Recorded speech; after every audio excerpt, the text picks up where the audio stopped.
Hi friends, কেমন আছেন আপনারা? আশা করি ভালো আছেন। তো দেখেই বুঝতে পেরেছেন আজকে আমি কি করতে চলেছি। আজকে একটা রেসিপি শেয়ার করছি। রেসিপিটির নাম হলো চিংড়ি মাছের মালাইকারি।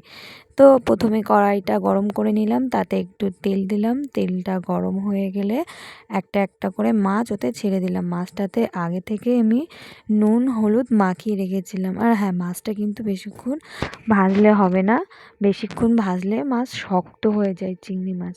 তাই লাল লাল করে হালকা হালকা মাছটা ভেজে নেব। মাছটা একটা পাশ ভালোভাবে ভাজা হয়ে গেছে, উল্টে নিয়ে আর একটা পাশ ভাজবো। তো দেখুন মাছটা লাল লাল হয়ে গেছে। মাছটা আমি এবার তুলে নেব। আমার মাছ ভাজা রেডি। এবার তেলটা গরম হয়ে গেছে, আমি পেঁয়াজ দিয়ে দিয়েছি। দিয়ে ভালো করে পেঁয়াজগুলো নেড়ে চেড়ে ভেজে নিতে হবে। পেঁয়াজগুলো ভাজা ভাজা হয়ে গেলে এর মধ্যে আমি আগে থেকে আদা বাটা, জিরে বাটা আর রসুন বাটা বেটে রেখেছিলাম, সেই বাটা মশলাটা দিয়ে ভালো করে ভেজে নেবো, যাতে এই যে বাটা মশলার থেকে যে একটা উগ্র গন্ধ বেরায়, ভালো করে ভাজলে গন্ধটা আর বেরায় না। তারপর আমি এতে একটু হলুদ গুঁড়ো দেবো, একটু লঙ্কার গুঁড়ো দেবো, দিয়ে ভালো করে আবার নাড়িয়ে নেব। নাড়িয়ে ওর মধ্যে আমি টমেটো বেটে রেখেছিলাম, সেই টমেটো বাটাটা দেব।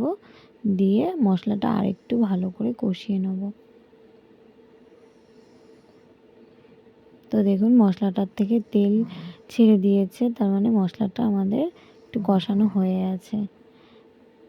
মশলাটা কষানো হয়ে গেলে ওতে আমি কাঁচা লঙ্কা আর কাজু বাদাম পেস্ট করে রেখেছিলাম, সেই কাঁচা লঙ্কা আর কাজু বাদামটা দিয়ে দেবো। দিয়ে আর একটু মশলাটা আমি কষিয়ে নেব। তো দেখুন আমাদের মশলা কষানো হয়ে গেছে। আমি আগে থেকেই টক দইটা ফাটিয়ে রেখেছিলাম, সেই ফাটানো টক দইটা এবার মশলাটার মধ্যে দিয়ে দেব। দিয়ে আবারও ভালো করে আরেকটু আমি কষিয়ে নেব মশলাটা। তো দেখুন মশলা পুরো আমার কষানো রেডি। মশলাটা থেকে তেল ছেড়ে দিয়েছে। এবার আমি এর মধ্যে লবণ দেবো। লবণ দিয়ে আমি এর মধ্যে দুধটা দেবো, কিন্তু আমি যেহেতু নারকেলের দুধটা পাইনি, সেজন্য আমি নর্মাল মিল্কটাই ব্যবহার করেছি। নর্মাল দুধটাই আমি এর মধ্যে দিয়েছি। আমি দুধটা দিয়ে দিলাম। দুধটা দিয়ে আমি ভালো করে নাড়িয়ে নেব। এখনই এর মধ্যে আমি মাছগুলো দেব না। গ্রেভিটা যখন একটু ফুটবে আমি তখন এর মধ্যে মাছগুলো দেব। তো আমাদের গ্রেভিটা ফুটে গেছে। এবার আমি একটা একটা করে মাছগুলো এর মধ্যে দিয়ে দেব।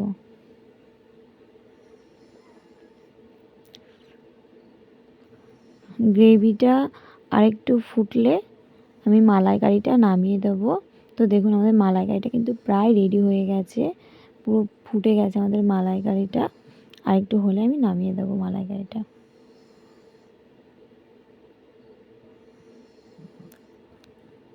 তো গ্রেভিটা আমি আর কমাবো না। গ্রেভিটা এবার আমি এতটুকুই রাখবো। আপনারা চাইলে আরেকটু রাখতে পারেন, কিন্তু আমি আর কমাবো না। আমি এর মধ্যে একটু গরম মশলার গুঁড়ো দেবো। গরম মশলার গুঁড়োটা দিয়ে নাড়িয়ে আমি গ্রেভিটা নামিয়ে দেব। তো আমাদের মালাইকারি পুরো রেডি। তো দেখুন আমাদের মালাইকারি কেমন লাগছে, কমেন্ট করে জানান।